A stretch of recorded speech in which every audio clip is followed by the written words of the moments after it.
결국 이제 이 다윗도 어떻게 됩니까? 노년에 늙어요. 그리고 하나님께서 은혜를 거두어 가시며 나라가 어떻게 됩니까? 쪼개지기 시작하는 거예요. 우리 한번 열왕기 상서에 같이 한번 가보도록 합시다. 1장 1절 봅시다. 다윗 왕이 나이가 많아 늙으니. 다윗도 늙습니다. 항상 골리앗 때려 잡아 죽이는 게 아니에요. 영원히 골리앗만 죽이고 그런 게 아닙니다. 다윗도 늙어. 이불을 덮어도 따뜻하지 않아요. 왜냐하면 찬바람이 온몸에서 불어나와요. 그냥 무릎에서부터 찬바람이 불어나와. 그 지중들이 왕께 아뢰되 우리 주 왕을 위하여 젊은 처녀 하나를 구하여 그로 왕을 받들어 모시게 하고 왕의 품이고 우리 주 왕으로 따뜻하시게 하리이다. 그러니까 다윗이 늙으니까 몸이 차지니까 젊은 여자를 인간 난로로 넣어주는 거라. 따뜻하게 안고 자라고. 그럼 그 여자는 인생이 뭐예요 대체? 그러니까 인간이 왕이 되니까 어쩔 수 없이 이런 일들이 벌어지는 거예요. 구조적으로. 그래서 하나님이 인간이 왕이 되는 걸 원하지 않으셨어요. 이스라엘의 그 사방 영토에서 아리따운 처녀를 구하여 수냄 여자 아비삭을 얻어 왕께 데려왔다는 거예요. 이 처녀는 힘이 아름다웠는데 그가 왕을 받들어 지금 들었지만 왕이요 잠자리 같이 안 했다는 거예요. 거기다 적어놓으세요. 원욕이 거쳤다. 더 이상 아무런 욕망이 없어요 다윗에게는. 근데 하나 남은 욕심이 있어요. 그게 뭐냐면 권력에 대한 욕망이에요. 여러분 권력에 대한 욕망은 벗기기가 쉽지 않습니다. 우리가 정치인들 보면 알잖아요. 여러분 그 똑똑한 사람들이 왜 그 헛소리들을 많이 할까요? 거짓말도 그렇게 밤낮하고 권력에 대한 욕망 때문이에요. 자기도 알 겁니다. 이런 말 하면 얼마나 욕먹을지. 그런데도 그 말을 해야 권력이 유지가 되는 거야. 왜냐면 기득권자들은 또 그걸 좋아하거든. 그래도 앞에서 누가 나팔을 불어줘야 돼. 그러니까 뒤에는 이 정사 뒤에 누가 있어요? 권세자들이 따로 있잖아요. 어둠의 세상 주관자들이 있고 그들의 눈치 때문에 나팔을 불어야 되니까. 그러니까 뭐 일반 이 대중들은요 개돼지로 보는 거예요 실제로. 왜냐하면 힘이 별로 없거든 국민들은. 진짜 자기들을 컨트롤하는 존재는 뒤에 따로 있다고. 정사 뒤에 누가 있어요? 권세자들과 어둠의 세상 주관자들과. 그들 눈치를 가지고 나팔을 부는 것뿐이에요.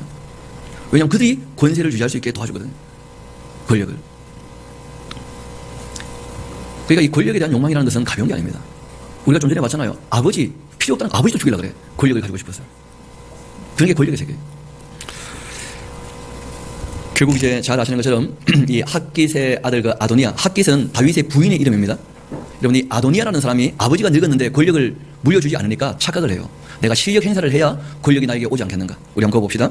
5절. 그때 핫깃 아들 아도니아가 스스로 높여 이르기를 내가 왕이 되리라 하고는 자기를 위해 병거와 기병과 호위병 50명을 준비하고 그는 압살롬 다음에 태어난 자였는데 용모가 심히 준수한 자였고 그 아버지가 너가 어찌해서 그리했냐 하는 말로 한 번도 그를 섭섭하게 한 적이 없었다는 거예요.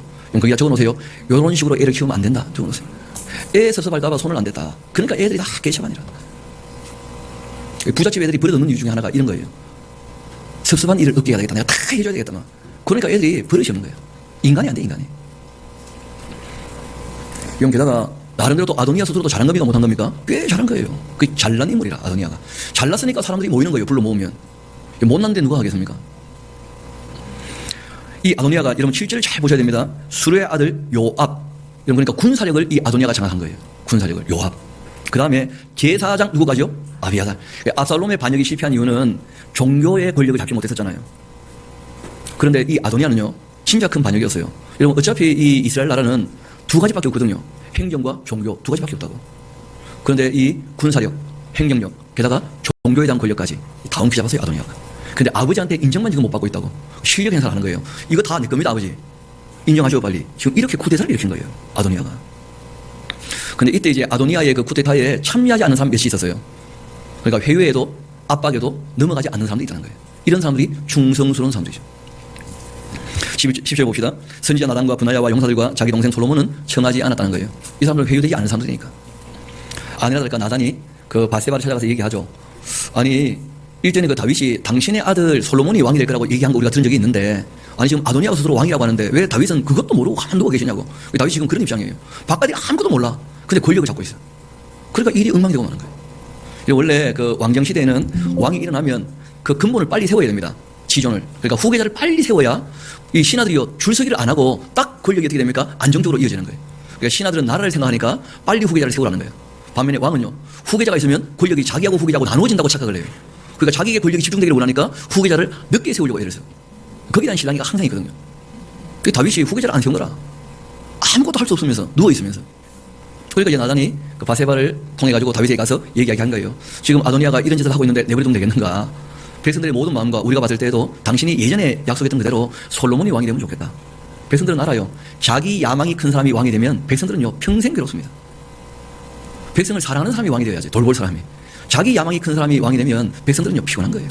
왕이 하고 싶은 게 많아가지고. 그랬더니 다윗이 바세바 얘기를 듣고 있는 중에 나단이 가서 또 얘기를 하니까 다윗이 그래 솔로몬이 왕이다 하고 후계자를 딱 지정하는 순간 아도니아는 반역자가 된 거죠. 그래가지고 막 이 제단 뿔을 잡고 살려달라고 그럴 수밖에 없게 되었죠. 그때 이제 솔로몬은 자기한테 이 권력이 넘어왔으니까 자기한테 경고를 합니다. 형님 내 말 잘 들으시오. 살려면 까불지 마시오. 알았어? 그럼 무슨 말입니까? 권력에 대하여 욕망을 버리시라. 야욕을 보이는 순간 죽습니다. 그렇게 경고하고 돌려보낸 거예요. 그래서 솔로몬이 이제 왕이 되어지니까 다윗이 솔로몬에게 마지막 부탁을 해요. 그 한번 그 내용 같이 봅시다. 2장까지 가봐요. 다윗이 죽을 날이 임박하매 그 아들 솔로몬을 명령하여 이르되 내가 이제 세상 모든 사람이 가는 길로 가게 되었다. 그럼 거기 적어놓으세요. 나도 곧 간다. 적어놓으세요. 어떤 길입니까? 죽음이에요. 죽음이에요. 사람이 다 한 번씩 죽게 돼 있거든요. 너는 힘써 대장부가 되어라 하면서 솔로몬에게 뭘 넘겨주느냐 하면 살생부를 넘겨줘요. 나에게 큰 도움을 줬던 이가 있다는 거예요. 압살롬 반역 때 그 바르실레의 아들 김함. 이런 사람들은 내가 참 큰 은혜를 입었던 사람들이니까 이들에게는 그 은혜를 좀 갚아주면 좋겠다. 그런 정도 얘기를 해요. 그런데 나에게는 필요했지만 너에게는 필요 없는 존재들이 있다는 거예요. 그게 뭐냐면 요압이에요. 요압. 그리고 또 하나 더 있어요. 시므이. 이런 것들은 나에게는 필요하지만 너에게는 필요 없어. 그러니까 이런 것들은 늙어 죽지 않도록 무슨 말입니까? 킬러 보내 죽여버리는 거예요. 이런 게다가 왕권이 이제 바뀌지 않습니까? 그러면 다윗과 함께 했던 사람들은 솔로몬과 함께 하기 쉽지 않아요. 왜냐하면 솔로몬은 새로운 인물을 발탁했을 거라. 자기 말을 들어야 되니까. 그러니까 인간이 권력자가 되면 자꾸 바뀌기 때문에 아무리 평화롭게 권력이 이양이 되어도 피비린내가 날 수밖에 없다는 거예요. 누군가는 죽어야 돼. 밀려나야 되고. 잘나면 잘날수록 더 위험한 거예요. 다윗 때 잘 나가던 사람들은 솔로몬 때는 다 위험 요소라. 그렇잖아요. 그게 인간 권력의 세계거든요. 그러고는 이제 다윗이 다이하셨죠. 돌아가신 거예요. 그래서 이 아도니아가 야망을 보입니다. 하이 못된 사람이라. 그게 무슨 말이었냐면 바세바를 찾아가서 얘기해요. 어머니 그 아비삭이라는 처녀 있지 않습니까? 제가 알기로 아직도 처녀 모양인데 왜냐하면 다윗이 손을 안 댔으니까 참 그 인생이 그렇지 않습니까? 그러니까 그 여자를 나에게 주시면 제가 돌보고 책임지겠습니다. 뭐 그렇게 얘기를 한 거예요. 그러니까 바세바 입장에서는 아니 뭐 인생이 그럴 수도 있지 그래. 너무 이 젊은 처녀 안 됐다. 그러니까 그 아도니아가 데리고 살면 괜찮겠다. 그렇게 생각했던 모양이에요. 그래서 솔로몬한테 이제 허락을 받겠다고 바세바가 찾아갔어요. 그래서 솔로몬이 이제 어머니가 오셨으니까 절을 하고는 왕자에 앉았죠. 그때 바세바가 이런저런 얘기를 하면서 이제 아도니아가 아비삭을 지금 원하고 있다 하고 얘기했더니 솔로몬이요 바로 눈치채요. 여러분 서열상 이 아비삭은 누구의 아내였었습니까? 다윗 왕의 아내죠. 다윗 왕의 아내를 자기 아내로 삼는다는 것은 자기는 누구와 같다는 거예요? 이건 야망인 거예요. 그러니까 이 솔로몬이요 왜요? 하면서 어머니한테 노골적으로 얘기합니다. 차라리 나의 왕자를 달라고 직접 말씀하시지 왜 그런 얘기를 하시냐고. 바세바는 생각도 못했거든요. 솔로몬은 그냥 다 헤아려보는 사람이야. 여봐라 걔 아무도 없느냐? 항상 있죠. 예피야. 죽여버렸어요. 여러분 아도니아가 죽어버리니까 요압이 기댈 데가 없는 거야. 왜냐하면 요압은 아도니아의 반역에 참여했던 사람 아니에요. 아도니아가 죽어버렸잖아요. 요압이 제단불을 잡아요. 옛날에 아도니아가 제단불을 잡았을 때 한번 사라진 게 있잖아요. 그런데 요압이 잡으니까 솔로몬이 그런 거 안 봐줍니다. 끌어내서 죽여버려요. 그냥. 요압 죽여버렸어요. 시므이를 찾아가서 얘기를 합니다. 시므이 선생 예 내 말 잘 들으시오. 당신은 100번 죽어도 마땅한 사람 아니에요. 솔직히 다윗이 살려줬는데 이때까지 당신이 살려면 딱 한 가지 방법이 있어. 절대 예루살렘을 떠나지 마시오. 예루살렘을 떠나는 순간 반역으로 가져갈 거예요. 그러고는 3년 동안 민간인 사찰을 했어요. 3년 동안. 3년쯤 지났는데 시므이가 종이 도망을 간 거라. 그래서 종을 찾으려고 잠깐 예루살렘 밖에 가서 바로 데리고 들어왔어요. 그러니까 아무런 야심이 없었잖아요. 근데 바로 솔로몬이 사람을 보내더라고. 그리고 시므이가 한마디 합니다. 여보시오 시므이 선생 예루살렘 밖에 나갔다 왔다면서요. 아 예 종 찾으러 갔다 왔습니다. 아니 3년 전에 약속했던 거 기억나시냐고. 예? 아니 예루살렘 밖에 나가면 죽는다 그러지 않았어. 아 예. 그럼 지금 죽어야 되겠죠. 아 예. 죽었죠 뭐. 죽어야지. 그래서 죽일 사람 딱 죽이고 난 다음에 어떻게 되느냐면 솔로몬이 그 나라를 잡았을 때 든든하게 되었다는 거예요. 그럼 2장 끝에 한번 가봅시다. 46절입니다. 여호야다의 아들 분하야에게 명령하며 그가 나가 시므이를 치니 그가 죽은지라 이에 나라가 솔로몬의 손에 경과하여졌다. 거기다 하나 적어놓으십시오. 숙청이 끝났다. 이런 그래서 이 권력의 세계는 참 지저분한 세계예요. 하나님께서 왕이 되셔야지 사람이 권력을 가지고는 반드시 부패합니다. 어쩔 수가 없어요. 절대 권력은 절대적으로 부패한다. 그런 속담이거든요. 그러고 난 다음에 이제 3장 우리가 잘 아는 얘기죠. 그렇죠? 솔로몬이 뭘 구합니까? 자기가 완전히 이제 인정받는 왕이 되었잖아요. 모든 걸 다 정리했고. 그때 이제 솔로몬 나이가 30 조금 넘었거나 뭐 그쯤 됐거든요. 그런데 겁이 나요, 실제로. 왜냐하면 다윗이 워낙 정치를 잘했거든. 그리고 게다가 자기는 지금 나이가 어떻습니까? 어려요. 30 이제 막 됐으니까. 그래가지고 이분이 이제 기본 산당에다가 일천번제라고 하는데, 여러분 일천번제라고 하는 말은 천번 제사했다 그런 뜻이 아닙니다. 1000마리의 희생으로 한꺼번에 제사한 거예요. 그것도 교회가 그걸 오해해가지고 막 1000번 바치면 하나님 응답하신다면서 막. 그래가 재단에 뭐 1000번 제사를 하자. 그때 번자는 숫자 번자가 아닙니다. 순서 번자가 아니고 태울 번자예요. 번제. 올라 다 태워드린다. 야, 물어봅시다. 우리 하나님이 1000번이나 받아 먹어야 응답하는 찌개 물입니까? 어떻게 생각하셔요? 여러분, 그 자체가 이미 하나님을 모욕하는 짓입니다. 하나님을 대체 어떻게 보고 1000번 맞춰가지고 하나님 마음을 바꿀 거라고, 자기 소원을 이룰 거라고 그런 짓을 합니까 대체? 그 시키는 목사도 따라하는 성도도 똑같은 거야. 욕심이 너무 앞서요. 욕심이. 하나님을 완전히 그냥 망인들이 거는 거예요. 여러분, 예수님 말씀을 들어보면 우리 아버지는요, 우리 아버지 하나님은 진짜 아버지시니까 구하기 전에 있어야 할 것을 다 아시는 분인 줄 믿습니다. 그래서 무엇을 먹을까 마실까 이울까 염려하지 말라고 직접 말씀하셨잖아요. 아버지인데. 그럼 어느 아버지가 1000번이나 바쳐야 응답을 합니까 대체? 대체 하나님을 어떻게 보는 거예요? 그냥 그런 짓 하면 안 됩니다. 그냥 하나님을 완전히 경멸하는 짓이에요. 제가 믿기로는 모든 하나님께 드리는 예물은 감사함으로 드리는 것인 줄 믿습니다. 어느 누가 대체 먼저 드려서 하나님께 갚음을 받겠다고 먼저 하나님께 바친다는 겁니까 대체? 성경이 그렇게 하지 말라고 되어 있지 않습니까? 누가 감히 하나님께 먼저 드려 하나님께 갚음을 받겠느냐? 모든 것의 주인이 하나님이신데 주신 것에 우리가 감사할 뿐이지. 신앙이 너무 잘못되어 있다는 거예요. 그런 면에서는. 어떤 분은 11조도 성불 11조 이런 거 한다는 거예요. 혹시 들어본 적 있나요? 아니, 누가 대체 하나님께 먼저 드려서 갚음을 받겠다고. 그게 완전히 도둑놈 아니야. 10배 불려달라는 거 아니에요 지금 하나님 앞에. 아니, 사기꾼도 아니고 말이야. 이게 많은 겁니다 대체. 그게 돈 욕심이 강하니까 그게 돈이 자기 하나님인 거예요 알고 보면. 그래서 전부 다 하나님을 망령되게 거는 거예요. 하나님을 경멸하는 짓이야. 하나님 우리 아버지신데 대체 하나님을 어떻게 보고. 정말 조심해야 됩니다. 어떤 사람도 속죄하려면 속죄 제물 값을 또 내야 되는데 또. 아니, 죄사함은 값없이 예수님의 피로 허락하신 줄 믿습니다. 또 죄를 사하겠다고 자기 집안에 저주를 끊겠다고 헌금한다. 전부 하나님을 모욕하는 짓이에요. 예수님의 십자가를 모욕하는 짓이고. 조금만 생각해보면 다 알면 알 텐데 너무 욕심이 앞선 거예요. 욕심이. 우리 한번 그 역대기를 가는 것이 훨씬 더 도움이 될 것 같아요. 우리 역대기 1장 같이 한번 가봅시다. 거기 좀 더 명료하게 기록되어 있으니까요. 역대기 하서 1장 우리 6절 같이 한번 봅시다. 뭐라고 되어 있는지 같이 한번 읽어볼까요? 시작. 여호와 앞 곧 회당 앞에 있는 놋제단에 솔로몬이 이르러 그 위에 1000마리 희생으로 뭘 드렸다고요? 번제를 드렸다고. 1000번 드렸다 그런 게 아니라는 것이죠. 왜냐하면 조금 있으면요 하나님께 봉헌식 할 때 12만 마리를 잡아 바쳐요. 12만 번제. 또 누가 할라 또. 근데 보니까 하는 사람도 또 있더라고. 또 어떤 교회는 교회 건축한다고 5,000 번제 하재 또. 5,000만 갖다 바치재 또. 명 짧은 사람은 다 드리도 못하고 죽을 거 아닌가. 그런 이상한 짓 하지 마요. 다 하나님을 능멸하는 짓이니까. 문제는 여러분 한번 다시 열왕기 상서 3장으로 와서 하나님께 1,000마리의 희생으로 번제한 이유는 본인이 이제 왕이 되었고 공식적인 행사이기 때문에 이쯤은 해야 솔로몬에게는 체면치레가 되는 거예요. 그쯤 되는 사람이기 때문에 그만큼 바친 거예요. 그렇게 이제 바치게 되었는데 하나님께서 솔로몬이 왕이 되었으니까 나타나서 한번 물어보신 겁니다. 너 뭘 원하냐 대체 하면서. 그것도 꿈에. 그러니까 이런 기록이 남아있는 이유는 뭐냐면 이것을 기록했던 역사가가 솔로몬에게 당신은 어떻게 그렇게 지혜롭습니까? 했을 때 옛날 자기가 꿨던 꿈 얘기를 해준 거예요. 내가 옛날 꿈에 이런 꿈을 꾼 적이 있는데 그래서 그런가? 뭐 그런 것이에요 이야기가. 우리 한번 봅시다. 5절입니다. 기본에서 밤에 여호와께서 솔로몬 꿈에 나타나시니라. 하나님이 이르시되 내가 너에게 무엇을 주고 너는 구해봐라. 솔로몬이 이르되 주의 종 내 아버지 다윗이 성실과 공의로서 정직한 마음으로 이런 그런데 조심하십시오. 이게 다윗의 정치였다는 거예요. 솔로몬이 기억하고 있고 하고 싶어하는 하나님 앞에서 사람이 행할 수 있는 올바른 자세로서의 정치.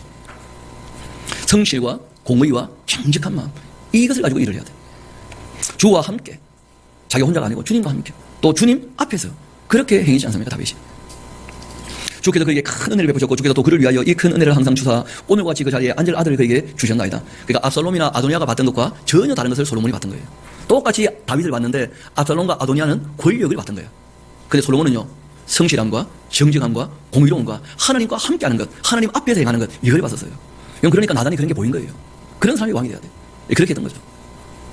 나의 하나님 여호와여, 주께서 종으로 종의 아비 다윗을 대신에 왕이 되게 하셨사오나 종은 작은 아이라 출입할 줄도 알지 못합니다. 겸손하게 얘기를 했죠. 또 주께서 택하신 백성 가운데 지금 있습니다. 그런 큰 백성인데 수요가 많아 셀 수도 없고 기록할 수도 없습니다. 누가 주의 이 많은 백성을 재판할 수가 있사오리까? 이 솔로몬은 자기 사명을 알고 있는데 여러분 이 왕은 백성을 억울하게 하면 안 돼요. 그렇죠? 그 백성들이 재판할 때 마지막 재판을 누가 합니까? 왕이. 왕의 재판에서도 바른 판결이 안 나면 누군가는 억울하게 되는 거예요.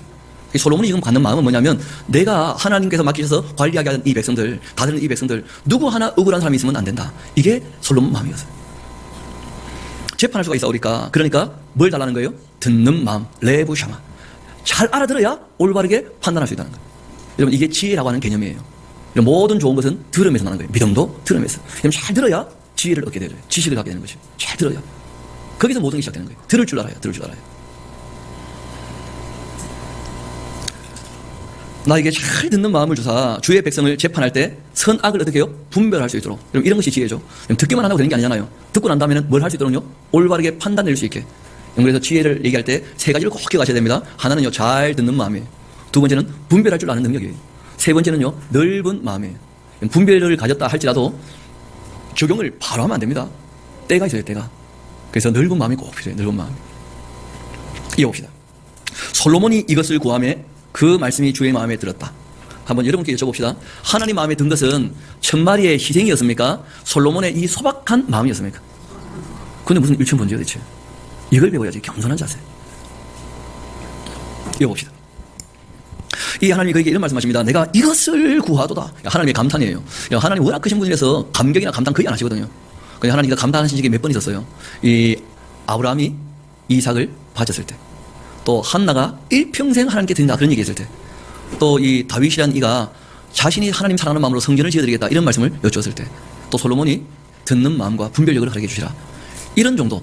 또 한 번 더 있다면 이후에 베다니의 마리아가 예수님께 향유 부었을 때, 그럴 때 정도 하나님 감동하셨어요. 인류 역사에 하나님 감동하신 것이요 10번 채 안 됩니다. 워낙 크신 분이었어요. 근데 솔로몬이 이 말을 듣고는 하나님 감동하셨다는 거예요. 야, 너가 이것을 구하는 거야. 자기를 위하여 장수를 구하지도 않고 부도 구하지 않고 자기 원수의 생명을 구하기도 구하지도 않고 오직 송사 듣고 분별하는 지혜를 구했구나. 내가 너의 말대로 너에게 지혜롭고 총명한 마음도 주겠다. 그리고 너희 앞에도 너와 같은 자가 없을 거고 너 뒤에도 너와 같은 자가 일어남이 없을 거다. 저도 지혜에 있어서는 그런 것이죠. 내가 또 너가 구하지 아니한 부귀 영화도 너에게 주노니 너의 평생의 왕들 중에 너와 같은 자가 없을 거다. 너가 만일 너의 아버지 다윗이 행한 같이 내 길로 행하며 내 법도와 명령을 지킨다면, 이런 조건절입니다. 너의 아버지가 했던 것처럼 성실과 정의와 공의와 나와 함께 내 앞에서 정말 하나님의 율례와 법도를 지켜서 왕노릇 한다면, 조건절이에요. 그러면 내가 또 너의 날을 길게 하겠다 하고 약속하신 거예요. 솔로몬이 끼어보니 뭐였다고요? 그 적어놓으세요. 꿈 얘기다, 꿈 얘기. 꿈이었다는 꿈. 그리고 난 다음에 바로 나오는 얘기가 이제 솔로몬 재판 얘기죠, 그렇죠? 그럼 솔로몬 재판은 참 재밌었습니다. 두 여자가 와가지고 이제 한 아들이 자기 거라고 서로 간에 주장하고 있지 않습니까? 하나는 깔아 뭉개버렸고. 근데 이 재판할 때 판자를 보면 참 재미있어요. 성 칼도변의 반반자야. 칼을 가지고 반 잘라라. 이게 재판이라는 거예요. 그럼 제자가 말을 제자거든요. 그럼 재판이란 말이 솔로몬 이 이야기예요. 그럼 잘 아는 것처럼 한자는 회의 문자라고 하잖아요. 뜻글자. 그러니까 한자가 만들어질 때가 솔로몬 시대예요. 3000년 전. 그러니까 어떤 분이 솔로몬의 이 얘기가 워낙 유명해져가지고 한자가 만들어질 때 재판이란 말이 이렇게 만들어진 거 아니겠는가? 그렇게 보는 학자들도 있어요.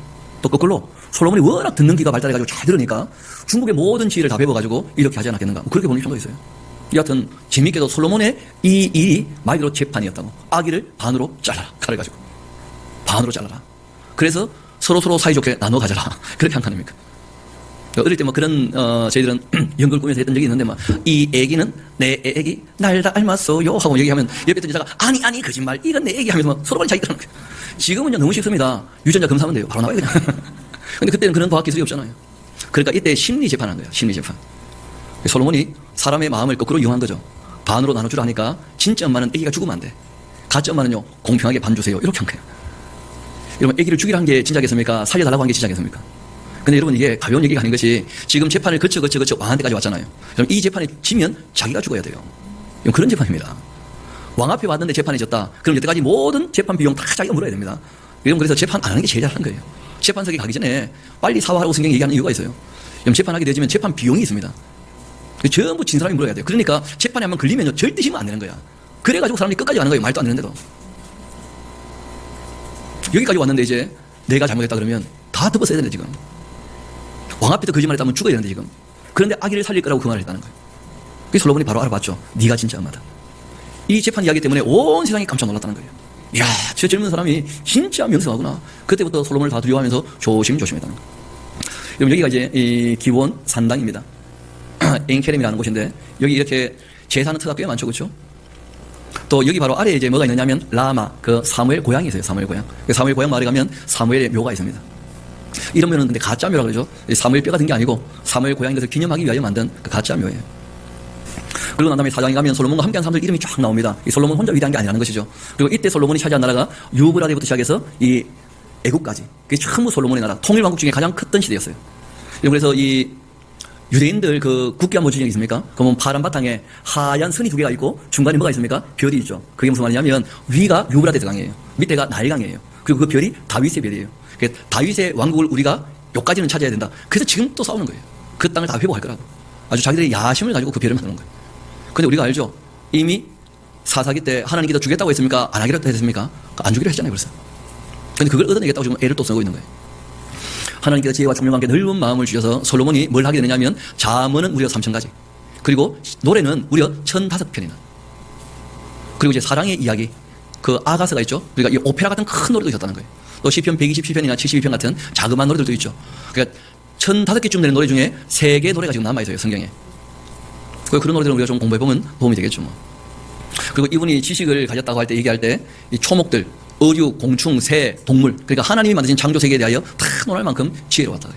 그럼 솔로몬이 이렇게 지혜롭게 되어지니까 그 주변 사람들이 솔로몬에 대해서 배우고 싶은 마음이 있는 거예요. 주변 왕들이. 여러분, 원래 이스라엘은 무슨 지하 자원이 있거나 뭘 이렇게 수출할 만한 그런 나라가 아니거든요. 근데 이때 솔로몬 시대에 금이 너무 풍부했고 은 너무 흔했다 그래요. 길바닥에 돌멩이처럼. 근데 이유가 있는데 그게 뭐냐면 솔로몬의 지혜를 배우러 왔던 각국의 왕과 사절단들이 많이 갖다 바친 거예요. 그럼 솔로몬은 잘 주무시고 일어나가지고 한 2-3시간 강의를 하는 거죠. 이런 식으로 하면 됩니다. 그러면 이제 강의료가, 여러분 놀라지 마세요. 그 2박 3일 강의를 하면 금이 666달란트 정도. 우리 돈으로 하면 한 3조 가까이. 놀랄 줄 알았어요, 이거. 실제로 3조까지는 안 되겠지만 가치가 다르니까 그때 지금이나. 그래도 강의하면요 수백억 정도 떨어졌어요. 2박 3일. 저는 막 4박 5일 계속 해도 밥밖에 안 줍니다. 그런 식으로 돈을 벌어들였으니까 떼돈을 번 거예요, 진짜. 1년에 이분이 쓰는 자기 용돈이 금 666달란트인데 하루에 쓸 수 있는 게 한 30억 가까이 됐다. 하루에 그냥 용돈을 쓸 수 있는 게. 뭐 쇼핑하기 괜찮겠죠. 이렇게 하는 거예요. 신세계 백화점 이거 얼마입니까? 이런 식으로. 누가 솔로몬이 너무 부러워서 다이소 가서 해봤대요. 여기서 여기까지 얼마입니까? 그러니까 계산했더니 27,000원 나오더라고요. 사람들 로망 아니에요, 그렇죠? 백화점 가서 여기서 여기까지 얼마입니까? 근데 솔로몬이 이거 다 해봤는데 결론이 났어요. 헛되답니다. 그러니까 헛된 거 괜히 흉내내려고 하지 마요. 저는 믿기로 했어요. 부인 1,000명 헛되답니다. 제가 살아보니까 한 명도 힘들어요, 한 명도. 이분은 말 그대로 다 해봤어요. 마음에 원하는 것 중에 안 해본 게 없대요. 그리고 난 다음에 간증을 남긴 것이 전도서예요. 그 하나님이 적어도 인류 역사상 한 명에게는요 원하는 걸 다 하게 해줬던 것 같아요. 솔로몬이라는 인물이었는데 권력이 있잖아요. 젊음이 있잖아요. 지혜가 있잖아요. 돈이 있잖아요. 그러니까 다 해본 거예요. 사람들이 이 다 가진 사람은 거의 없거든요. 솔로몬은 다 가누려봤어요. 그리고 결론이 한 가지로 났어요. 헛되다. 이유는 늙더라는 거예요. 시간이 지나니까 늙어버리면 다 지나가 버린 거예요. 저도 경험해보니까 저도 어릴 때 참 재밌게 지내던 것 같은데 신나게 놀면서 문제는요 놀 때만 즐겁고 노는 게 끝나는 순간부터 괴로워요. 그렇지 않습니까?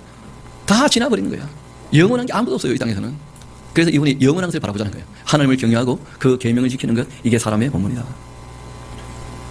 또 이 땅에서는요 알고 보니까 많으면 많을수록 불행한 게 있어요. 왜냐하면 하고 싶은 게 아무것도 없어. 다 해봤거든. 그리고 우리가 이런 거 있잖아요. 청춘이 왜 빛나고 아름답죠? 모든 게 첫 경험이야. 다 설레. 너무 행복하고 즐겁고. 근데 나이가 들면요 옛날 다 해봤거든. 재미가 하나도 없어요. 다 해봤는데 뭐. 부자는 행복이 없다는 거예요. 왜냐면 부자에게는요 맛집이 없어요. 다 먹어봤거든. 못 먹어본 게 있어야 저거는 맛이 어떨까? 실제로 먹어보기 전까지가 더 재밌다는 거예요. 먹어보면 그 맛이네. 보통 그러거든요. 못 해보니까 뭔가 이렇게 아쉽고 그립고 하고 싶고 뭐 이런 마음이 더 즐거운 마음일 텐데 실제로 다 해보니까 별거 없다는 거예요. 게다가 이 다윗과 솔로몬이 사랑을 받지 못해요. 그럼 솔로몬에게 부인이 1,000명인 이유가 있습니다. 사랑을 만나지 못한 거예요. 뭐 죄송한 표현입니다만은 말 그대로 수집을 한 거예요, 부인들을. 이거는 좀 착한 하나 해가지고. 자기에게 맞는 여자가 어디 있는지 하여튼 뭐 소문났다 뛰어났다면 다 데리고 와본 거야. 그러니까 그 당시에 제일 뛰어난 여자들 다 자기 부인이었다고. 또 그 여자들이 솔로몬 사모하니까 또 다. 근데 문제는 그 여자 중에 단 한 명도 마음에 드는 사람 같은 여자가 없다는 거예요. 왜냐하면 뛰어난 여자들이요 야망이 많아. 솔로몬을 사랑하는 것이 아니고 솔로몬의 지혜나 권력이나 돈을 사랑한 거예요. 솔로몬은요 외로운 거예요. 1,000명이나 되는 부인 가운데에서 솔로몬은 너무 외로웠어요. 다윗도 마찬가지예요. 그럼 솔로몬이 얼마나 외로웠냐면 아가서에 보면 술람미라는 이 여자애가 나와요. 중학생입니다. 무슨 말이냐면 가슴이 아직 솟아오르기 전이에요, 애가. 그러니까 너무 어리지만 말 그대로 막 청춘, 이팔 청춘 막 들어서 내라. 그러니까 사랑밖에는 모르는 애라, 실제로. 그러니까 그 애가 너무 예뻐 보인 거예요. 그러니까 솔로몬이 쏘겨가지고 이 여자애를 데리고 온 거야. 그리고 와보니까 왕이었던 거죠. 젊은 왕. 근데 이 여자애가요, 결국은 왕궁을 탈출해버립니다. 왜냐하면 좋아하는 오빠가 따로 있었거든. 목동 중에 오빠가 있었다. 솔로몬이 그때 충격을 받아요. 자기의 권력과 자기의 돈과 자기가 미모도 탐나했을 거 아닙니까? 다윗이 얼마나 잘생겼어요. 또 바세바가 보통 생긴 게 아니지 않았겠습니까? 다윗이 연정을 품고 있을 정도였다면 그 사이에 태어났으니 솔로몬도 빼어난 사람이거든요. 외모도. 그런데 그것 가지고 이 여자아이의 사랑을 얻지 못했다는 거예요. 그래서 이분이 남긴 말이 있어요. 우리 한번 아가서 8장 같이 한가 봐요. 아가서 8장.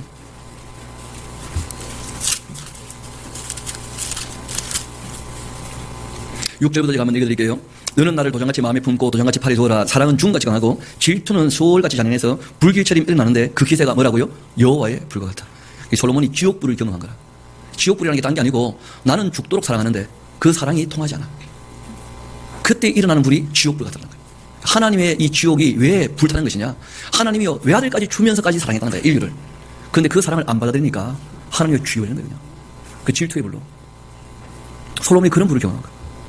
그래서 연애를 해봐야 하나님 마음을 좀 이해할 수 있어요. 그래서 이 아가스가 에로스의 사람을 얘기하거든요. 남녀 상렬지사. 솔로몬이 품고 있는 연정을 얘기하는 거예요. 아예 이름도 술람이야. 짝꿍이죠. 샬롬. 그래서 이 술람이 여인이 실존 인물일지 아니면 솔로몬의 가상의 상상의 인물일지는 모르겠다는 거예요. 어떤 분은 솔로몬의 첫사랑 아니었겠는가. 솔로몬이 그러니까 자기가 중학교 다닐 때 그때 딱 마음에 들었던 그 여자친구 그 애를 생각하면서 이 그린 것 아니겠는가. 뭐 그렇게 보시는 분도 계셔요.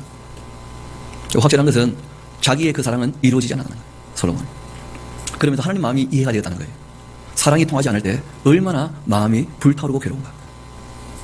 그래서 자기의 그 괴로운 마음을 지옥불에 비한 거예요. 여호와의 불과 같다. 그 다음 좀 더 봅시다. 많은 물도 이 사랑을 끄지 못하고 홍수라도 삼키지 못하나니 사람이 그 온 가산을 다 주고 사랑과 바꾸리 할지라도 오히려 뭘 받을 거라고요? 멸시. 그럼 이게 원래 사랑의 가치거든요. 하나님께서 솔로몬에게 원한을 다 주신 이유가 있어요. 경험해보고 난 다음에 간증을 잘 남기라는 거예요. 두 가지 큰 간증이 우리에게 너무 중요한 교훈으로 남아있어요. 하나는 뭐냐면 사랑의 가치. 또 하나는요. 다 해봤자 그때다. 인생은 짧다는 거예요. 즐거운 인생을 살아봤는데 죽음을 눈앞에 두니까 이게 뭐냐는 게 됐지. 인생이. 숱하게 죽음을 봐왔지만 그거는 자기 죽음이 아니었거든요. 사람들이 의외로 죽지 않을 것처럼 살아가는 거예요. 이 땅에서. 늙지 않을 것처럼. 근데 그렇지 않거든요.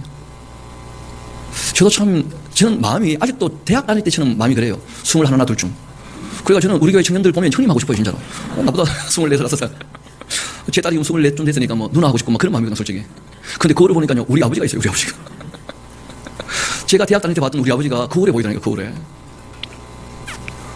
그래, 요즘 거울 안 봅니다. 사진 못 찍게요, 제가. 사진 좀 찍지 마라. 나는 사진에 있는 나는 나가 아니다. 나는 나다, 그냥. 사진이. 그 다 왜곡이다, 왜곡. 사진은 저는 안 믿습니다. 왜냐면 나는 입천의 사진은 평면이니까 안 믿어요, 저는 거울도 안 믿어요, 거울도. 좌우가 바뀌어 보이거든. 그 일단 틀이 먹은 거야. 나는 내 얼굴을 한 번도 본 적이 없어요. 여러분도 마찬가지죠. 거울에 비치는 뭐 얼굴은 내 얼굴이 아니라니까 좌우가 바뀌어서 보이는 얼굴이에요. 왜곡된 거라고, 왜곡. 사진도 마찬가지, 다 왜곡된 거예요. 그러니까 왜곡된 것을 믿지 않고 나는 그보다 훨씬 잘생겼다고 믿습니다. 어디에도 만족이 없다는 거예요. 이 세상에서 솔로몬이 해보니까. 그게 솔로몬의 간증이었어요. 문제는 이제 솔로몬이 그 다윗이 바랬던 것처럼 하나님의 뜻을 받들어서 성전을 지었죠. 여러분, 이 성전이 왜 중요하냐면 사람들이 자원해서 하나님께 드렸던 선물이었다는 거예요. 하나님이 그걸 고마워하신 거예요. 기뻐하시고. 그래서 성전에다가 마음을 두시는 거예요. 하나님이 요구하신 게 아니었거든요. 사람들이 하나님을 사랑하는 마음으로 하겠다고 했던 것이었거든요. 그러니까 하나님께서 그 선물, 이 인간 역사에서 하나님이 받은 선물이 몇 개 없거든요. 그래서 그 예루살렘 성전을 귀하게 보시는 거예요. 솔로몬이 이제 이 성전을 짓고 그리고 왕궁을 지었는데 큰 건축을 하는데 한 20년 걸렸거든요. 그리고 이제 하나님 앞에 봉헌식을 하게 됐을 때 너무 기뻤었죠. 근데 큰 잔치를 하게 됩니다. 그리고 난 다음에 솔로몬이 이 성전의 가치를 기도문에 남겨놨어요. 왜냐하면 하늘에 계신 하나님께서, 하늘과 땅을 통치하시는 하나님께서 인간이 만든 이 돌로 만든 집에 가시겠냐는 거예요. 그 말도 안 되는 거지. 그러니까 우리가 성전을 만든 이유는 기념을 위한 거야. 뭘 위한 거라고요? 기념. 하나님이 우리와 함께 하신다. 이걸 기념하기 위하여. 왜냐하면 하나님 무소부지하신데 우리가 하나님께로 향하고 싶습니다 할 때 어디를 향해야 되는 거예요, 대체? 예수님은 방법을 알려주죠. 골방에 들어가라. 골방에. 그리고 눈을 감으면 보인다. 눈을 감으면. 골방이다. 골방에.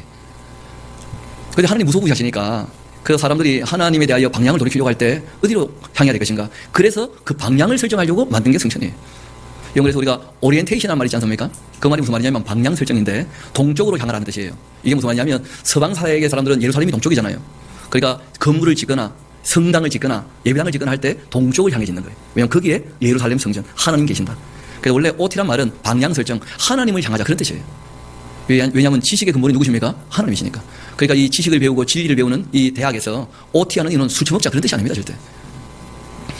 우리가 성인이 되었고 대학, 큰 학문을 공부하는 이유는 어디 있겠는가? 하나님의 형상으로 사람들에게 유익을 주기 위함 아닌가? 그 방향을 우리가 맞춰야 되지 않는가? 그래서 원래 OT를 하는 거예요. 남들보다 더 공부하는 이유가 어디 있겠는가? 그런 거 하는 시간이죠, 원래. 방향 설정, OT. 오리엔테이션. 동쪽을 향하여 어텐션. 방향을 설정하고 탁 자세를 가다듬어야 돼요. 이 성전은 그런 개념이에요. 그래서 이 성전을 놓고 솔로몬이 하나님께 기도했던 기도문이 남아 있습니다. 여러분 또 성전의 별명 중에 하나가 만민이 기도하는 집이잖아요. 그렇죠? 근데 그 기도의 내용이 뭔지도 모르고 막 소원 빌러 오는 사람들이 많다고 보니까 성전은 원래 그래서 만들어 놓은 게 아니에요. 우리 한번 8장 같이 가봅시다.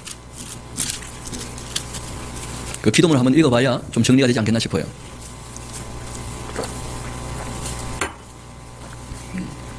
27절부터 제가 한번 읽어드릴 테니까 표시를 좀 하시면 좋겠습니다. 하나님이 참으로 땅에 가시리까 하늘과 하늘에도 주를 용납하지 못하겠거든 하물며 내가 건축한 이 성전이 어디일까? 그러나 내 하나님 여호와여 주의 종의 기도와 간구를 돌아보시며 이 종이 오늘 주 앞에 부르짖음과 비는 기도를 들어주옵소서. 주께서 전에 말씀하시기를 내 이름이 거기 있으리라 하신 곳 이 성전 향하여 주의 눈이 주야로 보시오며 주의 종이 이곳을 향하여 비는 기도를 들어주옵소서. 이제 내용이 나옵니다. 주의 종과 주의 백성 이스라엘이 이곳을 향하여 기도할 때 주는 그 간구함을 들어주시는데 주께서 계신 곳 하늘에서 들으시고 들으시사 어떻게 해달라고요? 사하여. 간구의 내용이 뭐냐면 회개 기도예요. 회개 기도. 제가 말씀드렸잖아요. 성전은 방향 설정을 위한 것이었다고. 회개란 말이 무슨 말입니까? 하나님께로 방향을 바꾸는 거예요. 메타노야. 또 봅시다.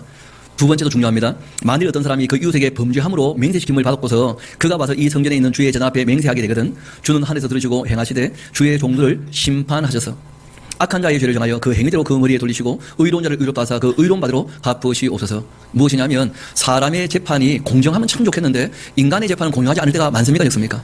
그러니까 하나님 억울함을 풀어주시라. 우리가 잘한다고 애를 써보겠지만 실수가 있어. 그럼 누군가는 억울하게 될 수밖에 없다고. 이 세상에서. 그러니까 이 세상에 억울한 사람들이 없도록. 이게 기도의 내용이었어요. 33절 봅시다. 만일 주의 백성 이스라엘이 주께 범죄하여. 그러니까 또다시 어떤 내용입니까? 회개에 대한 내용이에요. 적국 앞에 패하게 되므로 주께로 돌아와서 주 이름을 인정하고 이 성전에서 주께 기도하며 간구하면 주는 하늘에서 들으시고 주의 백성 이스라엘의 죄를 사하여 주시고 그들의 조상들에게 주신 땅으로 돌아오게 하옵소서. 만일 그들이 주께 범죄함으로 말미암아 하늘 닫히고 비가 없어 주께 벌을 받을 때 이곳 향하여 기도하며 주의 이름을 찬양하고 또 그들의 그 죄에서 떠나거든 주는 하늘에서 들으사 주의 종들과 또 주의 백성 이스라엘의 죄를 사하여 주시고 그들이 마땅히 행할 선한 길을 가르쳐 주옵소서. 기도하는 이유가 어디 있습니까?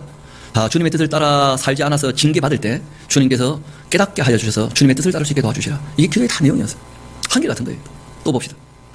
만일 이 땅에 또 기근 전염병이 있거나 곡식이 시들거나 깐부기가 나거나 메뚜기나 황충이 나거나 적국이 와서 성읍을 에워싸거나 무슨 재앙이나 무슨 질병이 있거나 막론하고 한 사람이나 혹 주의 온 백성 이스라엘이 다 각각 자기 마음의 재앙 깨닫고 이 성전을 향하여 손펴고 무슨 기도나 무슨 간구를 하거든 주는 계신 곳 하늘에서 들으시고 사시고 각 사람의 마음을 아시니까 그들의 모든 행위대로 행하사 갚으시옵소서. 주만 홀로 사람의 마음을 다 아시지 않습니까?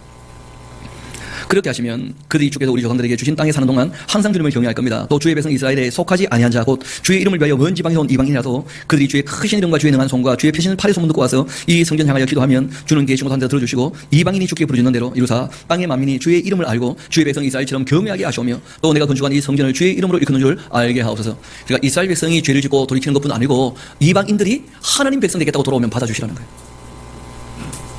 그러니까 만민이 기도하는 집이라 하는 말은 원래 처음 성전이 지어질 때에도 이스라엘만을 위해서 지었습니까? 아니면 온 인류가 하나님께 돌아오기를 원했던 겁니까?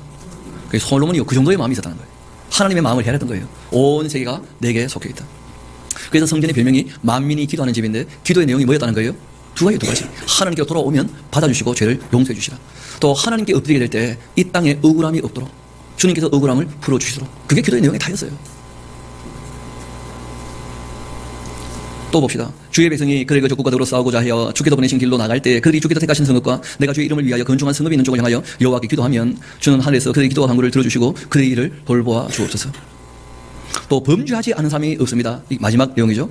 그들이 주께 범죄함으로 주께서 그들에게 진노하사 그들을 적국에서 넘기심에 적국이 그들을 사로잡아 원근 막론하고 적국의 땅으로 끌어간 후 그들이 사로잡혀간 땅에서 스스로 깨닫고 그 사로잡은 자의 땅에 돌이켜 주께 간구하기를 우리가 범죄하여 반역을 행하며 악을 지었나이다 하면서 자기 죄를 자복하고 회개하면 용서해 주시라는 거예요. 받아주시고.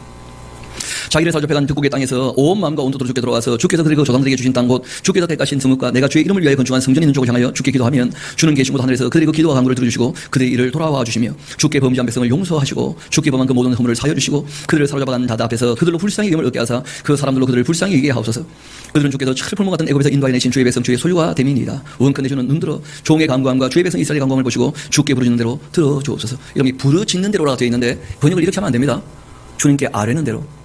여러분 사람이 왜 짐승도 아닌데 부르짖습니까? 부르짖기를. 이거 한번 앞을 봐봐요. 제 딸이 아버지하고 부릅니까? 아버지 하고 부르짖습니까? 한번 생각을 해보시라고. 아니 아들이 아버지를 부르면 될 거 아니에요. 근데 우리가 한이스림 백성이라 이 카라라고 하는 말을요 전부 번역을 부르짖는다면 왜냐면 우리 어른들은 울부짖는 거야. 한이 충만해가지고. 기도는 그렇게 하면 안 됩니다. 대화. 하나님께 아뢰고 하나님 말씀 잘 듣고. 그러니까 우리는 막 번역을 전부 너는 내게 부르짖으라 그냥. 그때 너는 우리하고 아무 상관이 없습니다. 남성 단수 2인칭이에요. 예레미야에게 하신 말씀이다. 근데 그것도 우리한테 하신 말씀인 줄 알고 막 너는 내게 부르짖으라 막. 내가 너에게 응답하겠고 크고 비밀한 일을 보여주겠다. 그리고 막 보여달래. 뒤에 다 보여줬습니다. 예레미야에게 뭘 보여줬는지 하면 바벨론으로 돌아올 거고 메시아 보내겠다. 다 보여줬다고. 근데 그 내용 읽어보지도 않고 막 크고 비밀한 거 보여달래. 봐서 말라고 대체. 이미 다 얘기해놨는데. 그냥 너무 이상하게 성경을 적용하는 거예요. 그래서 솔로몬이 기도했던 내용은 명료합니다. 여러분 율법에 레위기 26장을 보면 상벌 규정 나오지 않습니까? 맞아요? 지금 그 상벌 규정 중에 벌에 대한 율법을 기준으로 기도한 거예요. 이런 징계가 임할 때 우리가 돌이키면 용서해 주시라. 그런 징계가 임할 때 돌이키면 용서하시라. 그래서 솔로몬이 잠언 28장 9절에 뭐라고 얘기했다고요? 우리 다시 한번 가볼까요? 잠언 28장 9절 같이 한번 읽어보도록 합시다. 같이 읽어봅시다. 시작. 사람이 귀를 돌이켜 율법을 듣지 아니하면 그 기도도 가증하니라. 이 솔로몬도 기도할 때 율법을 기준으로, 내용은 교육을 할 거니까 징계가 혹시 임하게 되면 그때 우리가 돌이킬 때 용서해 주시라. 율법을 기준으로 기도한 거다. 주님의 뜻을 따라서. 그런데 이런 것은 전혀 공부하지도 않고 배우지도 않고 정리도 안 하고 하나님 예배당 성전에 나와서 기도하면 다 들어주신다. 소원 갖고 나와라 그냥. 여러분, 소원 성취는요 무당들은 안 되세요. 여러분, 우리의 소원이 중요한 게 아닙니다. 여러분, 알고 보니까 우리를 향한 하나님의 소원이 있습니까 없습니까? 근데 하나님의 소원도 이루어져요 안 이루어져요? 주님이 예정하신 뜻은 다 이루어지지만 우리를 향하여 품고 있는 하나님의 소원들이 있잖아요. 바람이. 그 이루어집니까 이루어지지 않습니까? 여러분, 하나님의 소원도 이루어지지 않는데 우리 소원 이루어달라고 하는 게 나간다. 좀 생각을 해보시라고. 말이 되는지. 기도라고 하는 그 내용이 너무 잘못되어 있다는 거예요. 교회가. 왜냐하면 성경에서 기도를 배운 게 아니라는 거예요. 예수님께서 기도를 직접 가르쳐주지 않습니까? 그렇게 기도하는 거예요. 그렇게. 근데 옛날 그냥 정화도 떠놓고 비나이다 뭐 우리 애들 어떻게 저렇게 하면서 막 심지어 막 교회에서 다 모여가지고 수능 때가 되면요 시험 잘 치게 달라고 막 기도해. 이거 하나님 보고 큰닝 도와달라는 거예요 지금? 하나님 보고 부정직하게 공부도 안 했는데 점수 잘 달라고 지금 기도하는 거예요? 아니 하나님 보고 지금 도둑질하게 해달라고 기도하는 겁니까 지금? 생각을 해보시라고 말이 되는 것인지. 여러분, 수능에 점수를 잘 받아야 됩니까? 자기 실력도 확인돼야 됩니까? 아니 그럼 기도해야지 되는 겁니까? 지 실력대로 되는 겁니까? 생각을 해보시라고 말이 되는 것인지. 그런데 보니까 한국 교회 뭐 수능 때가 되면요 새벽 기도회부터 미어터져 그냥. 그게 신앙이겠어요? 미신이겠어요? 그냥 교회만 미어터지는 게 아니고 절마다 미어터지고요. 갓바위도 미어터지고 다 미어터져요 그냥. 그게 어떻게 기독교 신앙이라고 하겠냐고. 더 웃겨요. 수능 칠 때 같이 기도했다가 쉬는 시간 또 같이 쉬어. 미신도 그런 미신이 없는 거예요. 그런 미신이. 그래서 제가 보니까 안 하는 교회가 없어요. 왜냐하면 수능 치는 엄마들이 다 그런 또 못된 기대를 갖고 있거든. 공부는 별로 안 했지만 점수는 잘 나오고 싶은. 이런 그런 것이 도둑놈 신봅니다. 아니 행한 대로 받아야지 그래. 행한 대로. 그렇지 않습니까? 그럼 실력도 안 되는데 서울대 가봐요. 결국은 쫓겨납니다. 졸업도 못하고. 오히려 더 비참하게 될 거라. 어떤 신학생들이요 공부는 안 하고 기도 타벽을 와서 늘 기도했다는 거야. 근데 내일 시험이야. 또 기도했대요. 주여 시험을 치는데 도와주옵소서. 그리고 내려왔는데 시험지를 받았는데 아는 게 아무것도 없는 거야. 그래서 신앙의 고백을 썼어요. 우리 하나님은 다 아십니다. 그랬더니 교수님이요 점수를 매겼어요. 하나님은 100점인데 니는 빵점이다. 그리고 한마디 더 토를 달았어요. 내가 하나님께 물어봤나? 니한테 물어봤지. 사람들이요 자기 할 일을 하나님께 자꾸 밀어 자꾸. 굉장히 잘못된 자세예요. 근데 그런 미신이 교회에 너무 많다는 거예요. 왜냐하면 기도가 뭔지를 모르니까. 지금 성전을 만들고 솔로몬의 기도문을 다 봤잖아요. 기도문의 내용은 한계가 닿다는 거예요. 율법을 듣고서 주님의 뜻을 구하는, 주님께서 징계를 내리실 때라도 깨닫고 하나님께 돌아올 때 받아주시라. 이방인까지도. 이 세상은 억울한 게 많으니까 적어도 하나님 앞에 갔을 때는 억울함이 풀려야 되지 않겠는가. 그런 정도가 기도의 내용이었어요. 이게 공의죠. 공의. 정의고. 정의와 공의가 실행돼야지 공부를 안 해놓고 점수를 잘 받겠다. 그건 공의롭지 않잖아요. 정의롭지도 않고. 근데 하나님 보고 아예 그냥 공의와 정의를 무너뜨리라고 기도하냐어요. 온 교회가 모여가지고 다고 하면서 거머리 새끼처럼 달라붙어가지고. 자문에 보면 그런 표현이 나와요. 사람들이 거머리처럼 달라붙어가지고 다고 한다는 거예요. 그래서 기도에 대해서 우리가 누가복음을 할 때 한번 쭉 정리를 할 거예요.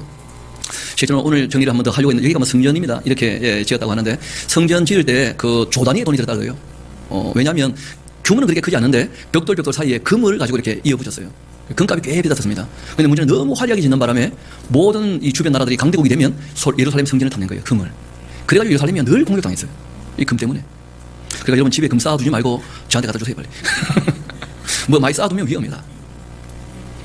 지금은 이 성전이 무너져버렸고 서쪽에 벽만 남아있어요. 그래서 이 벽의 이름이 통곡의 벽이라. 이 솔로몬 성전은 흔적도 없이 무너졌고 수르바벨 때 다시 성전을 지었다가 이게 안티오코스 4세 에피파네스 때 아주 회파당했다가 헤롯이 다시 증축을 했어요. 지금 남아있는 이 서쪽 벽은 헤롯 때 흔적이에요. 헤롯 때 흔적. 근데 이 성전이 무너지고 난 다음에 지금은 이슬람 사원이 서 있죠. 여러분 알고 보니까 이 터가 어떤 터였냐면 굉장히 의미가 있는 곳이었는데 아브라함이 모리아 땅에 있는 한 산에서 하나님께 이삭을 바쳤지 않습니까? 바로 그 터예요. 예루살렘. 그리고 아리우나의 타작마당 기억나시죠? 다윗이 돈 주고 샀던 바로 그 터예요. 그래서 여기 들어가면 느럭바위가 하나 있는데 바로 이 바위가 아브라함이 솔로몬을 바쳤던 그 바위라고 얘기를 해요. 예? 이삭입니까? 아 솔로몬이라고 했습니까? 여러분 그 굳이 얘기 안 해도 알아들을 거 아닙니까? 바람풍에도 바람풍을 알아들으시면 돼요. 그런데 문제는 이 이슬람은 좀 달라요. 이슬람 사람들은 이스마일이 장자라는 거예요. 그래서 이스마일을 바쳤대. 그게 지어낸 얘기죠. 왜냐하면 AD 600년쯤 되었을 때 시작을 했으니까. 성경에 있는 역사가 명확히 있는데 자기들이 역사를 왜곡했다고. 이스마엘을 바쳤다고. 그리고 이제 여기다 승천했대요. 마호메트가. 그러니까 여기는 자기들에게 신성한 곳이라. 그래서 절대로 여기는 이 문명의 이기, 그러니까 카메라 같은 거 들고 가서 사진 찍고 이런 거 거의 허용 안 돼요. 그런데 우리나라 사람들은요 반드시 찍어내요. 왜냐하면 우리나라 사람들은 불법은 행하지는 않는데 편법이라는 게 있어. 뭐든지 다 해내 그냥. 그래서 누가 찍어봤던데 보니까 이런 사진이 있어요. 솔로몬의 기도의 내용은 하나님께로 돌이키면 죄를 사해 주시라. 억울한 일이 생기지 않도록 이방인이라도 주님께로 오면 받아 주시라. 레위기를 중심으로 하나님 앞에 기도했던 내용들이었습니다. 그리고 하나님 보호하시고 돌봐 주시라. 하나님의 함께 하심을 늘 경험할 수 있도록 그런 정도가 기도의 내용이었다는 거예요. 잘못된 기도가 있다고 쭉 얘기했는데 이런 것들은 다시 한번 누가복음 할 때 우리가 기도를 예수님이 가르쳐 주실 때 그때 정리를 한번 하도록 합시다. 문제는 우리 한번 11장 같이 한번 봅시다. 그러한 솔로몬이 나이가 들었을 때 타락했다는 것인데요. 삼손이 그 능력을 가지고도 다윗이 그 인격을 가지고도 그리고 솔로몬이 이 지혜를 가지고도 왜 타락을 했냐는 거예요. 이유는 뭐냐면 머리밭에 두고 읽지 않았다는 거예요. 하나님 말씀을. 어릴 때는 잘 배웠던 모양인데 점점 크면서 다 알고 있다고 착각했던 것 같아요. 그러니까 머리밭에 두고 읽지 않으니까 흐려지고 만 거예요. 그래서 다 끝이 안 좋아요. 하나님 말씀을 멀리하게 되어지면 끝이 다 안 좋습니다. 11장 봅시다. 솔로몬 왕이 바로의 딸 외에 이방의 많은 여인을 사랑했는데 곧 모압과 암몬과 에돔과 시돈 헨 여인이고 여호와께서 일찍이 이 여러 백성에 대하여 이스라엘 자손에게 말씀하시기를 너희는 그들과 서로 통하지 말며 그들도 너희와 서로 통하게 하지 말라. 그들이 반드시 너희 마음을 돌려 그들의 신들을 따르게 하리라. 그렇게 했으나 솔로몬이요 하나님이 아닌 이방 여인들을 사랑했다는 거예요. 왕의 후궁이 700명, 첩이 300명 그 여인들이 왕의 마음을 돌아가게 했는데 솔로몬의 나이가 많을 때 그 여인들이 그 마음을 돌려 다른 신들을 따르게 했다. 그리고 왕의 마음이 그 아버지 다윗의 마음과 같지 않았고 그 하나님 여호와 앞에 온전치도 못했다. 이는 시돈 사람의 여신 아스타롯을 따르고 암몬 사람의 그 가증한 뮤곰을 따르고 솔로몬이 여호와의 눈앞에서 악을 행했는데 그 아버지 다윗이 여호와를 온전히 따른 같이 따르지 않았다. 모압의 가증한 그 모습을 위하여 또 예루살렘 앞산에다가 산당을 지었다는 거예요. 예루살렘 앞산이 감람산이거든요. 그래서 감람산 별명이 있어요. 멸망하는 산.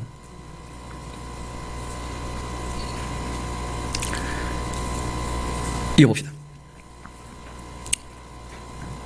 그가 또 그 이방 여인들이요 여인들을 위해서 다 그와 같이 하지라. 그들이 자기의 신들에게 분양하며 제사했고 솔로몬이요 마음을 돌려버렸어요. 하나님께서 하나님을 향하던 마음을 돌려버려서 이스라엘 하나님 여호와를 떠나버렸다는 거예요. 여호와께서 그에게 진노하셨는데 이유는 일찍이 2번이나 그에게 나타나시기도 했고 이 일에 대하여 명령했잖아는 거예요. 무슨 말이냐면 성전을 지어 봉헌할 때 하나님의 응답은 전혀 달랐어요.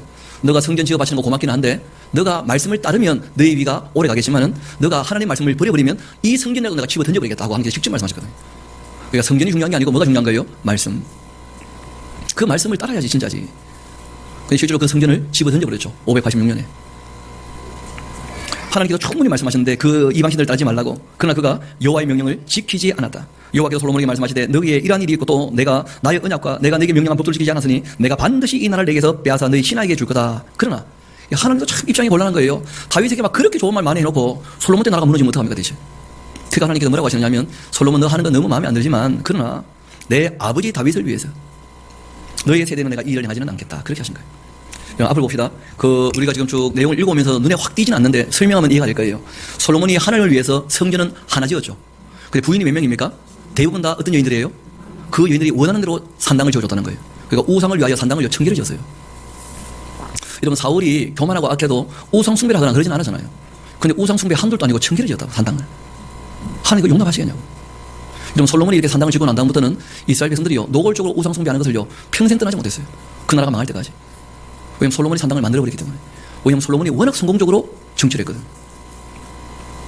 그러니까 사람들은 오해를 하는 거라. 솔로몬이 산당 때문에 정치를 잘한 줄로 늘 오해를 하는 거예요. 그러니까 하나님께서 그냥 솔로몬 죽여버리고 싶은 마음이 꿀떡 같았는데 다윗이 눈에 밟혀. 왜냐하면 다윗의 영혼이 아브라함의 품에 있잖아요. 나보네. 다윗에게 했던 약속이 있잖아요. 너의 집안을 내가 세워주겠다고. 근데 그 다음 때 끝나버리면 어떻게 또. 참 하나님 이러지도 못하고 저러지도 못하고 솔로몬 다음 때 이제 그렇게 하겠다 하고 말씀을 하신 거예요. 그리고 이제 솔로몬 돌아가시고 난 다음에 르호밤이라는 애가 왕이 되었거든요. 문제는 얘가 왕이 되어가지고는 길갈의 백성들 다 불러 모아서 내가 어떻게 통치하냐고 물어본 거예요. 그 백성들이 되물어보죠. 왕이 어떻게 통치하실지. 그러니까 조금만 기다려달라 하고 얘기를 하면서 3일 동안 고민을 해요. 근데 문제는 장고 끝에 악수를 둔다고 자기 아버지하고 자기를 비교한 거라. 어리석은 사람이. 백성들의 지금 입장은 이런 겁니다. 솔로몬이 워낙 지혜로웠잖아요.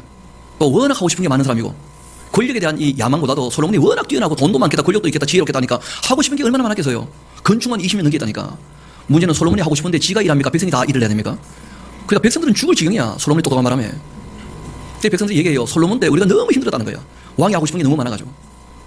남들 보기에는 화려하고 규모가 있고 너무 멋있고 멋들어지고 한데 그거 다 누가 만들었겠냐고. 그 백성들이 죽을 고생한 거야 다. 그 백성이 이제 조금은 쉬었으면 좋겠다는 거예요. 조금. 그런데 솔로몬과 함께 있었던 신하들이 있어요. 이 사람들은 솔로몬의 정치를 배웠던 사람들이거든. 그래서 기본적인 내용을 얘기합니다. 왕이 백성들을 섬기면 백성들이 왕을 섬길 겁니다. 그러니까 왕이 마음을 좀 낮추어서 백성을 섬기는 쪽으로 얘기를 하셔야 됩니다. 근데 이 르호보암과 함께 살았던 젊은 애들은 얘기가 달랐어요. 왕이 아버지보다 못한 게 뭐가 있습니까? 아버지보다 더 큰 일을 해야지. 이런 식으로 나온 거예요. 그래가지고 이 사람이 백성 앞에 나가서 뭐라고 하냐면 우리 아버지의 허리보다 내 새끼손가락이 더 굵다. 이런 식으로 얘기한 거예요. 지가 훨씬 잘했다는 거죠. 그러니까 백성들이 뭐라 그러겠습니까? 그래, 니 똥 굵다. 그래가지고 떠나버렸어요. 그냥. 얼마나 마음이 상하는지. 우리 아버지는 채찍으로 너희를 다스렸겠지만 나는 정갈 채찍으로 너희를 다스린다. 이런 식으로 말하니까 우리가 다윗 집에 무슨 업이 있겠느냐 하고는 어차피 원래 11지파와 한 지파 떨어져 있다가 이게 합쳐진 거 아니에요, 다윗 때. 그러니까 떨어지는 거 쉽습니다. 겨우 붙여놨는데 용접이 해서 안 됐어. 그래가지고 떨어지는데 베냐민 지파는 한번 왕노릇 해봤잖아요. 이것도 싫어. 그래서 10지파만 떨어져 나가고 이 유다 지파에 하나님이 베냐민 지파 하나를 붙여주셔가지고 남유다와 북이스라엘이 된 거예요. 그렇게 나가 쪼개지고 말았어요. 실제로 하나님께서 쪼개지기 전에 솔로몬이 통치할 때 반역자들이 자꾸 일어나는 거예요. 하닥 같은 사람들이. 게다가 여로보암이라는 사람도 있었거든요. 반역자들이 자꾸 일어난다는 말은 무슨 말이냐면 그 나라가 점점 악해져서 하나님께서 어떻게 하시는 거예요? 쪼개내시는 거예요. 이 여로보암이 원래 뛰어난 인물이었었는데 이 사람이 이제 반역을 하게 되니까 솔로몬이 죽이려고 하니까 도망가게 된 거예요. 도망갈 때 이제 그 아이야라고 하는 하나님의 사람이 가서 그 여로보암에게 부탁을 합니다. 새 옷을 입고 갔었는데 자기 옷을 벗어가지고는 쫙쫙쫙 하고 10조각을 찍어줘요. 그리고 10조각을 주면서 부탁합니다. 하나님께서 이 나라를 당신에게 맡기실 테니까 당신이 다윗처럼 하나님의 말씀을 쫓아서 좀 통치해 주시라 부탁을 했었어요. 그리고 이 사람이 애굽으로 도망갔었다고. 그리고 이제 르호보암이 왕이 되었을 때 백성들의 대표로 르호보암 앞에 섰던 거예요. 근데 르호보암이 그딴 식으로 얘기를 하니까 여로보암을 옹호해가지고 10개 지파가 떨어져 나간 것이었거든요. 그러면 여로보암이 좀 제대로 해야 될 거 아닙니까? 하나님께서 맡기셨으니까. 근데 이 여로보암이 또 권력에 대한 욕망이 많았어요. 그래가지고는 어떻게 했느냐면 명절이 되면 6월절이나 또는 뭐 오순절이나 초막절이 되면 이스라엘 백성들이 제대로 지키지는 않지만 또 명절이니까 또 올라가는 사람도 있다고 또. 그러면 이제 자기들 나라가 약하게 될 거라는 거예요. 그래가지고 8월 15일 날 명절을 새로 하나 만들었어요. 그럼 베델과 단에다가 금송아지를 만들어 세워놓고는 금송아지를 섬기게 한 거예요. 자기가 늘 애굽에서 봐왔던. 그리고 북왕국은 이 여로보암이 금송아지를 만드는 바람에 단 한 번도 금송아지에서 떠나지 못해요. 우상 숭배에서. 그런 일이 벌어지고 만 거예요. 우리 앞으로 한번 봅시다. 그렇게 해서 이제 여로보암의 나라로 해가지고 그 아들 나답이라는 사람이 이제 왕이 되어지고 바사가 반역을 일으킵니다. 반역을. 여러분, 이 반역을 일으켜서 나라가 뒤집어진다는 말은 하나님 입장에서 새롭게 하고 싶다는 거예요. 새롭게. 그렇게 해서 이제 엘라가 왕이 되는데 이것도 악한 왕이야. 그래서 이제 시므리라는 사람이 반역을 일으키는데 시므리는 군대 장관이었어요. 근데 말 그대로 수도 방위 사령관이라. 근데 이 엘라라는 사람이 정치는 안 하고 늘 돌아다니면서 잔치만 하고 앉았으니까 자기가 봐도 왕이 너무 한 거야. 일은 안 하고 놀기만 하니까. 그래가지고 죽여버렸는데 문제는 죽였지만 자기 손에는 힘이 없어요. 행동력은 있는데 군사력이 없다고. 그래가지고 이제 야전에서 싸우고 있던 오므리가 매야 하고 자기가 이제 올라오는 거예요. 또 기회가 됐다면서. 군사 쿠데타를 일으키게 되니까 시므리가 겁이 나가지고는 왕궁에 불을 지르면서 자살했다고. 그래서 시므리는 7일 천하라 그래요. 딱 7일 동안 왕노로 됐어요. 그때부터 이제 실패한 반역의 대명사가 됐습니다. 그래서 반역하는 사람들을 저주할 때 이 반역자 시므리요. 그렇게 얘기를 하는 거예요. 오므리가 왕이 되었을 때 이 오므리는 그 다윗에게 배운 게 꽤 있었습니다. 그 중에 하나가 뭐였냐면 일단 수도가 산 위에 있어야 돼. 그래서 이 남왕국은 예루살렘이 수도였었는데 이 오므리 때 세멜이라는 사람에게서 사마리아 이 산을 사요. 그래서 그 사마리아에다가 성을 지어요. 그때부터 이제 사마리아가 북왕국의 수도가 됩니다. 이 오므리 아들 아합 이때부터 이제 문제가 되는 거예요. 우리 한번 16장 같이 가봅시다. 열왕기상서 16장 그 34절이 굉장히 중요합니다. 예언서를 우리가 이해하려면 16장 34절을 꼭 찍고 가야 돼요. 그 시대, 아합의 시대죠. 그렇죠? 그 시대 베델 사람 히엘이 여리고를 건축했는데 그가 그 터를 쌓을 때 맏아들 아비람을 잃었고 그 성문을 세울 때 막내 아들 수굽을 잃었다. 여호와께서 눈의 아들 여호사를 통하여 하신 말씀과 같이 되었다. 자, 앞으로 한번 봅시다. 그럼 조선을 누가 건국했죠? 태조, 이성계. 고구려는요, 주몽. 고려는요, 왕건. 통일신라는요, 김춘추. 함께했던 장군은요, 김유신. 뭐 그런 거죠. 그렇죠? 우리가 뭘 몰라도 이 역사의 참 얘기는 좀 알잖아요. 심지어는 미국 건국의 아버지는 누구죠? 조지 워싱턴. 그런데 한번 물어봅시다. 조선의 7대는 누구예요? 알 수가 있나? 태종, 태세, 문화시대 회파였죠. 뭐. 그럼 고구려 7대는요? 아무도 몰라요. 안 해왔거든, 한 번도. 이게 무슨 말이냐면 1등만 기억하는 더러운 세상에 우리가 살고 있다고. 여러분, 가나안 들어갔을 때 최초의 사건이 여리고성 무너진 것이었어요. 그때 여호수아가 얘기했던 것이 한 가지가 있었다고. 절대 여리고성에 터를 쌓지 말고 세우지 말아라. 그러면 하나님의 저주가 임해가지고 장자부터 막내까지 다 죽을 거다. 그런데 이 아합 시대 때 여리고 성 터를 닦은 거예요. 그런데 장자가 죽었는데 왜 죽은지도 몰라. 그래가지고 성을 세울 때 막내까지 다 죽어버렸다는 거예요. 여러분, 이 말은 무슨 말이냐면 하나님 모르는 것은 말할 것도 없고 역사에 처음도 몰라. 자기들이 왜 거기 있는지 아무도 모르는 시대라는 거예요. 그러니까 하나님께서 더 이상 어떻게 말할 수 있는 방법이 있습니까? 없습니까?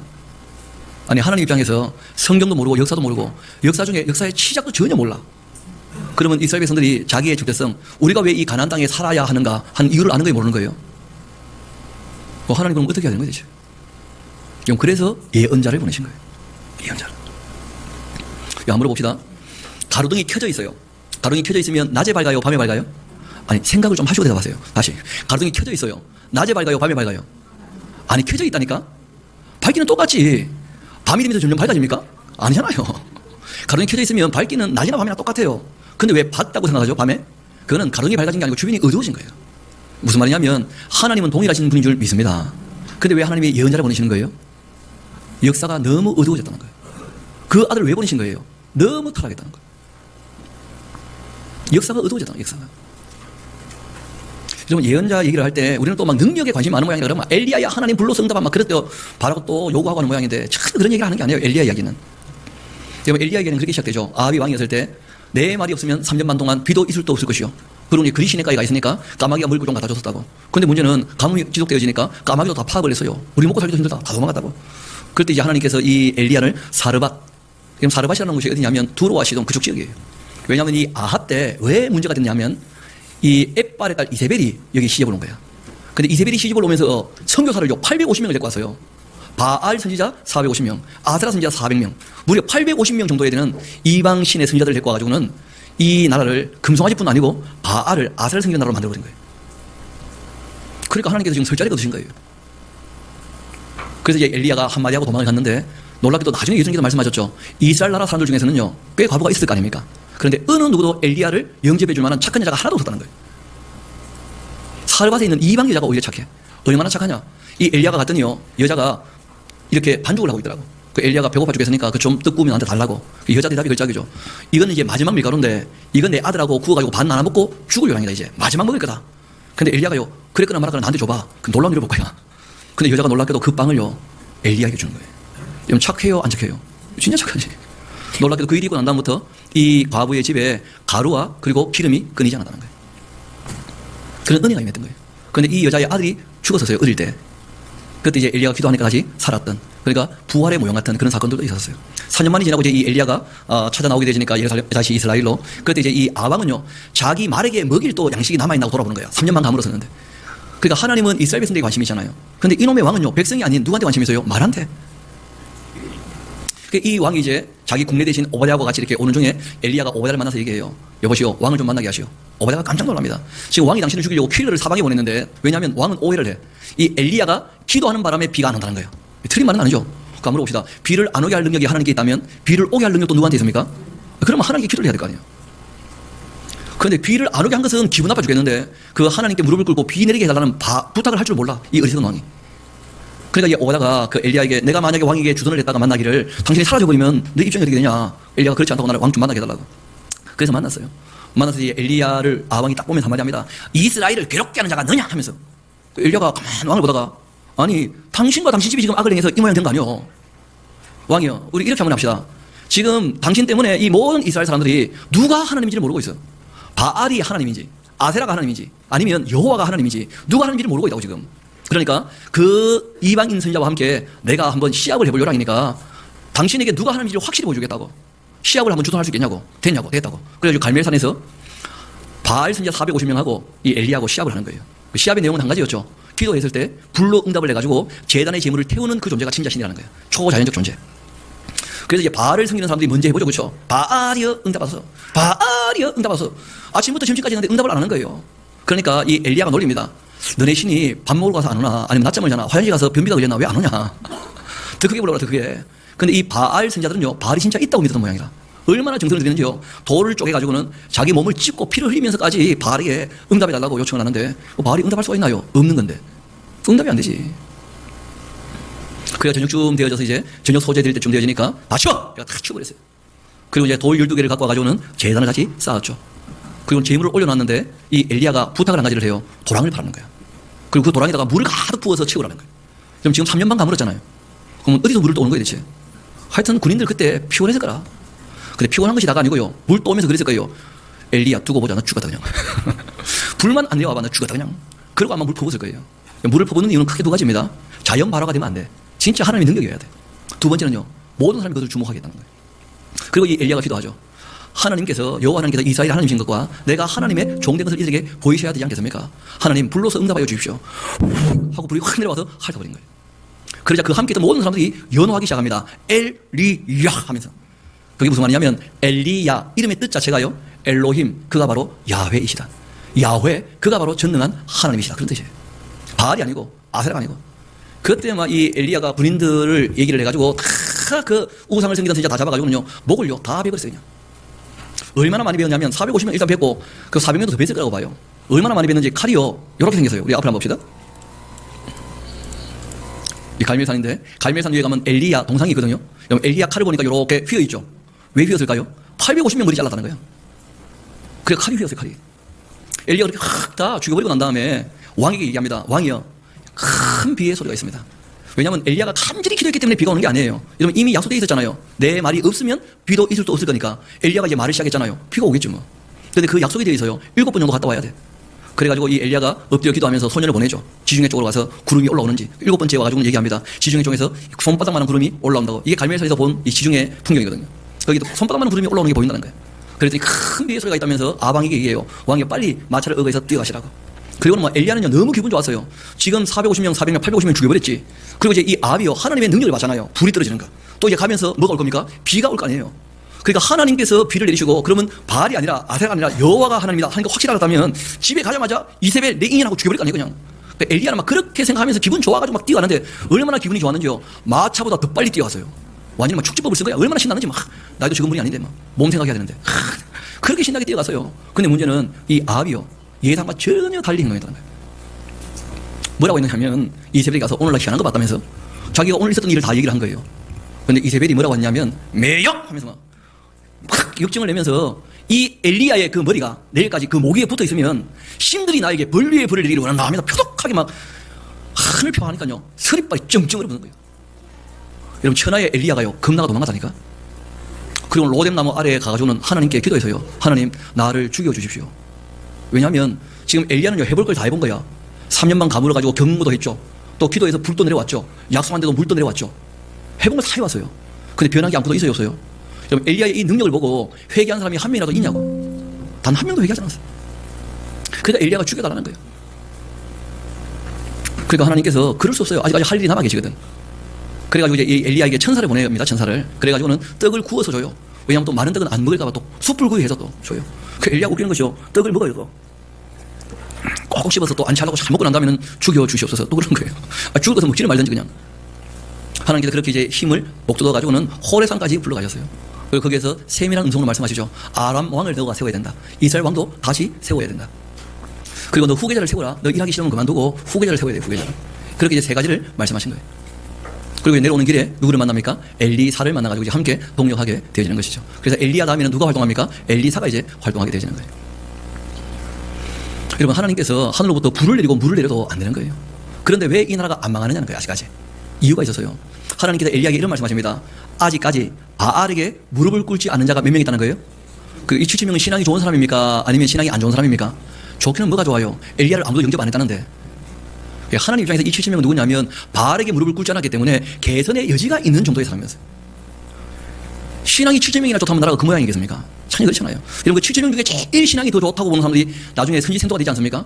선지생도 중에 제일 뛰어난 애가 게하시였다고. 나중에 게하시 하는 꼴을 보라고. 그 70명이 뭐 신앙이 좋고 그런 사람들이 아니에요. 하나님 입장에서는 개선의 여지가 아직 있어. 그러니까 그 나라를 무너뜨릴 수가 없는 거예요. 대단한 인물들이 아니에요. 70명이. 뭐라고 표현되어 있습니까? 그래도 바알에게 무릎은 꿇지 않았다는 거예요. 바알에게.